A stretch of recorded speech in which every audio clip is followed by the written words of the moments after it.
Order, please. The Honourable Member for Carbonear-Harbour Grace. Thank you, Mr. Speaker. Mr. Speaker, I'm going to do a little bit of talking about the condition of the roads and that in my district.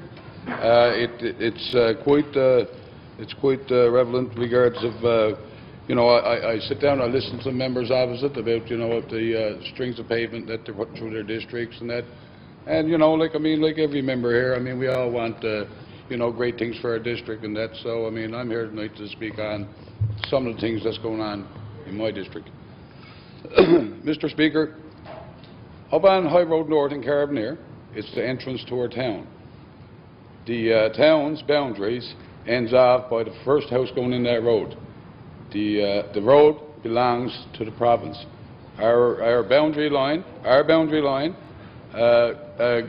is right to the end of that house, and council has been ploughing that road out to the highway just so that we could have decent development and that, and they wouldn't have to take the road, their trucks in off the road and one thing and another.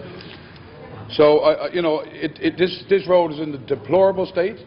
It needs to be corrected, and I take notice the Minister for Transportation is over shaking his head, saying no, it's not. But I can assure you that it is. The town is after sending in to the Minister's office the boundary lines to the town and where it ends to and one thing or another. So anyway, that's one issue in the Carbonear district, Mr. Speaker.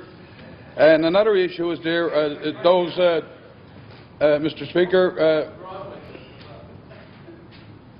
Speaker, those lights there on Columbus Drive, there alongside the T-Series Square. Last year, the Department of Transportation went down there and they painted the dots on the road and one thing and another. Those lights are activated by vehicles, stop to the lights one thing and another, lines across the road and one thing and another, and they never got done, Mr. Speaker. They just simply did not get done.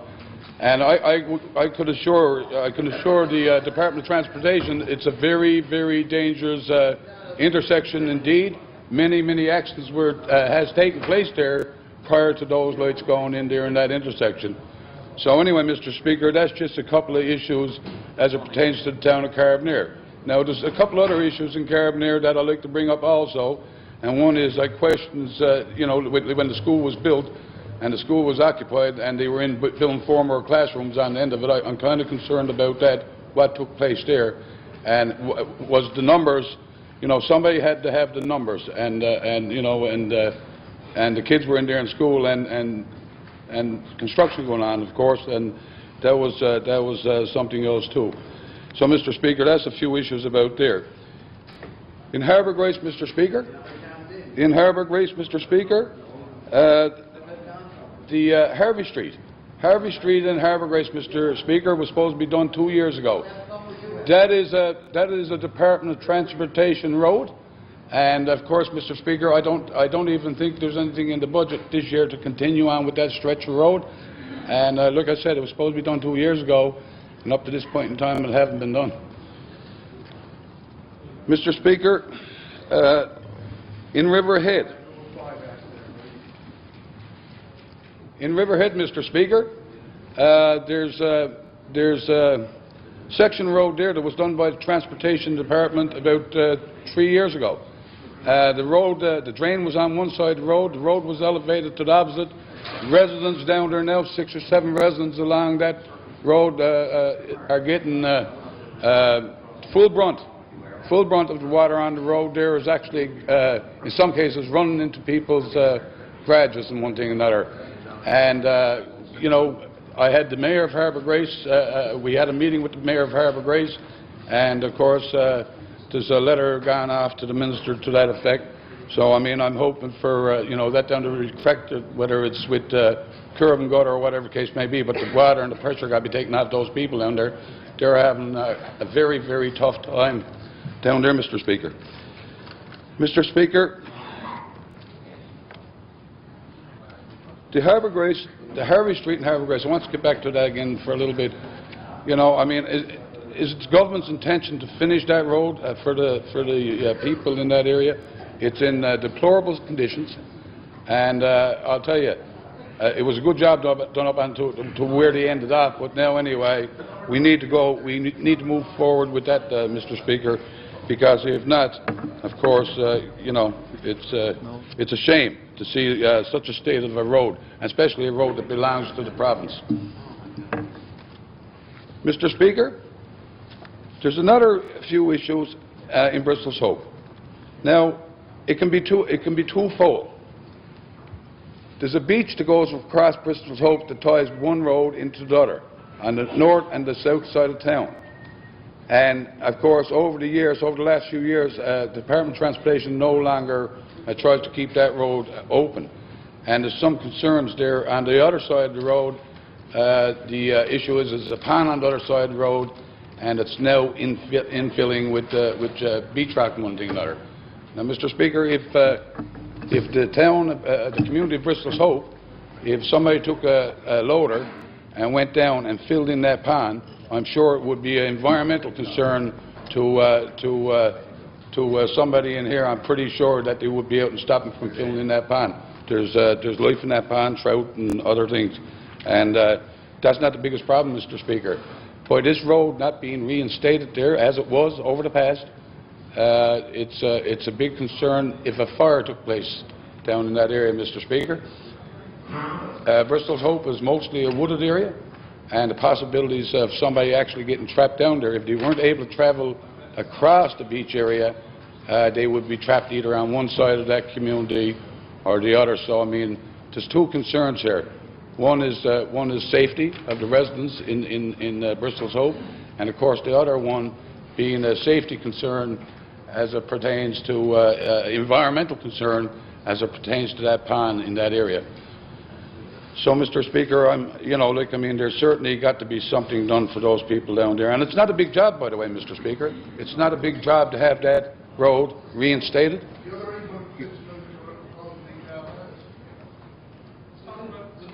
Mr. Speaker, I take note, the Minister of Transportation, don't feel that this is a big thing, but I can assure him that this is a big concern for the residents of Bristol's Hope. It's a big concern for me as the MHA for the Carbonear-Harbour Grace District. And, Mr. Speaker, I will continue to fight to make sure that this job gets done. And I'm sure, now, Mr. Speaker, Mr. Speaker, I'm going to tell you.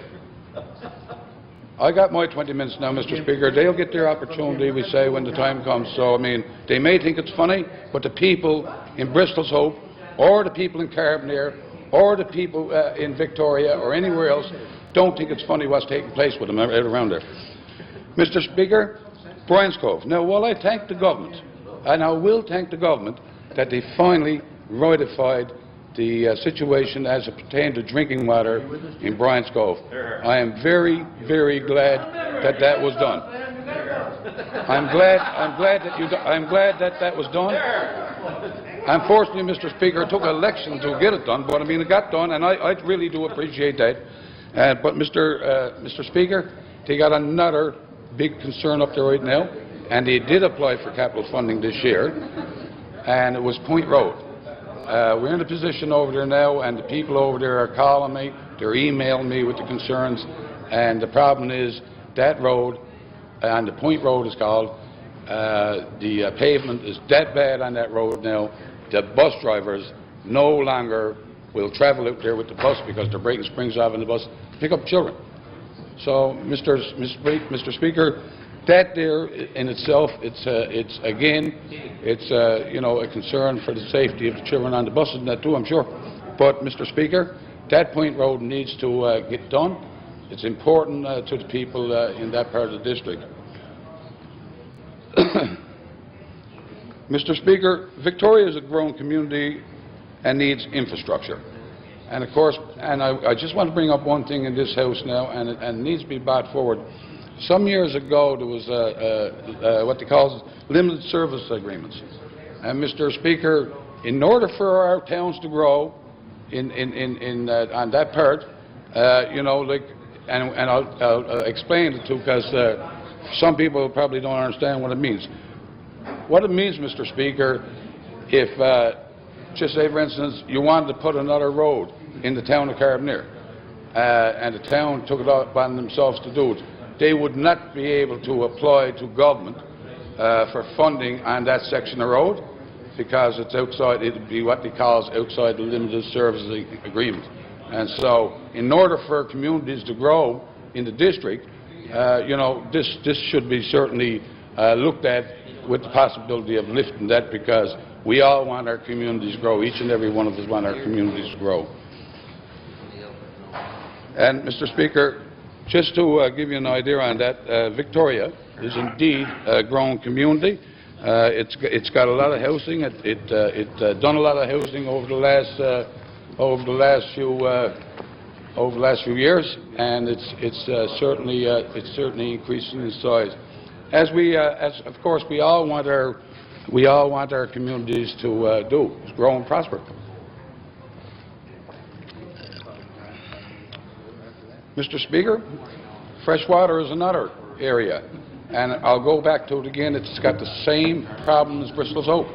The beach is actually washed in over the road, and of course, you know, with very little work from the Department of Transportation, you know, this can be repaired, this can be fixed, this will give the people a way out. It got the same situation as it has in Bristol's Hope. Fresh water is a pond on the other side there, and there's some infilling taking place there now as it pertains to the beach. Again, Mr. Speaker, I can't emphasize enough on the fire safety and the fire aspects of that community also. It's in poor shape, and we need to do the same thing with it. You know, and like I was just speaking to you, I did say as well as Bristol's Hope. So, Mr. Speaker, that has to be taken care of. All towns in the district, Mr. Speaker, they depend on our government to show a little leadership and to bring some capital works and capital funding to the district in order for the districts, you know, to maintain, to grow, and you know, to just be a part of the province. And you know, I'm certainly going to try my very best to do that for them by standing up here every day and speaking about it. Mr. Speaker, Spaniards Bay, and I will say to government that in Spaniards Bay, now, Mr. Speaker, in order for me to talk about Spaniards Bay, I got to look over at my colleague on the other side there too, because him and I split a district. Now, I'm going to give you a little bit of history on one road that was done down there, and it was done some time ago now, and it was a road done up by the church, and we had a PC member in one end of the district, and we had the Liberal member on the other side of the district. The curb ended up getting put on the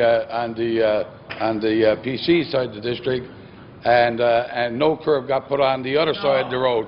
So talk about splitting districts, Mr. Speaker. Talk about splitting districts. But I am. And by the way, Mr. Speaker, just to give you a heads up on that, up until this point in time, and I will say this, in a 5 to 6 year period, the town of Spaniards Bay received $256,000 in capital works. Now, Mr. Speaker, I will say that this time around they received a very good increase in their funding in 1 year. They almost doubled it, and I'm sure it's for probably a 3 year period, but they almost actually doubled it what they got over the last 5 or 6. So I'm very happy for the town of Spaniards Bay and for that part of the district, and as well as I'm sure my colleague opposite is also. Mr. Speaker, and we all sit here in our seats and we all try to do whatever we can for our districts, and I'm very respectful of that. I'm respectful of members opposite and for what they can get for their districts and one thing and another. But I mean, we're on this side too, and Mr. Speaker, I'm only here because the people wanted me here. I'm here to bring their concerns forward to you guys, and hopefully at the end of the day to have that conversation with each one of the ministers over there.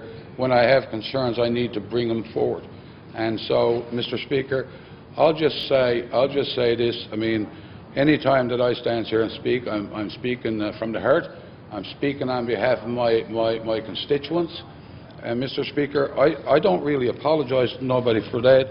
It's just you know, we all live in different parts of the province. We all live in you know, some communities gets a little more than others, and that's understandable. That's understandable. I got no problem with that. But Mr. Speaker, we can't leave parts of the districts out because we're going to be vindictive, and I don't want to be, you know, I don't want to think that way. I want to try to do the very, very best that I can do for my constituents, as well as all you guys over there. And you know, you try to do the best that you can for the district. So I mean, all I'm saying to you here right now is tonight, and I'll sit down then, Mr. Speaker, is that you know, I'm going to stand here and try to do the very best I can for my district. Those concerns that I brought here tonight, gentlemen, those are legitimate concerns, and I'm certainly hoping that I get to air the Minister on those concerns to discuss them a little further. It's concern for the people that lives in those communities and those towns. Now, Mr. Speaker, I just want to touch on one other item now, and just to bring it into the same fold. The fishery, Mr. Speaker. We have to be proud to be Newfoundlanders. The fish and everything was bought here, and we were here because of the fishery. And Mr. Speaker, we need to spend a little bit more time on that and emphasise on that a little, because we have to remember one thing, that the fishery is a renewable resource. The fishery and the forestry are renewable resources. And Mr. Speaker, if we don't pay attention, and I will say this, Mr. Speaker, there's the average age of a fisherman out there today. The average age of a fisherman out there today is 55 years old. Like everything else, Mr. Speaker, unfortunately, we have nobody coming behind. And that's going to represent a real problem to the province as an overall. I'm not sure it's not being designed that way. You take some young fella now who wants to get involved in the fishery, it's going to cost him big time, because the first thing you got to do, you got to go out and buy enterprise, and he got to buy licenses and one thing and another, which is probably going to cost him anywhere from $500,000 to $1 million. So you know, who's going to do that? I don't know. And I got grave concerns that it's not been designed that way by the federal government. I got some great concerns about it, and like every other organisation or whatever out there, and you'll hear it tell, you know, volunteers don't volunteer so much anymore. And when you look around the rooms and that and see who the people are that are volunteering, you see a lot of grey heads and one thing and another, and we have to engage our youth into getting involved in one thing and another, and I have no doubt in my mind. But Mr. Speaker, the fishery is indeed an important piece and parcel for all Newfoundland and Labrador. So I just like to leave on that note now, Mr. Speaker, but I will say that I'm here and I'm prepared to work with the ministers in that opposite to make sure that we bring these great things to the District of Carbonear-Harbour Grace. Thank you, Mr. Speaker.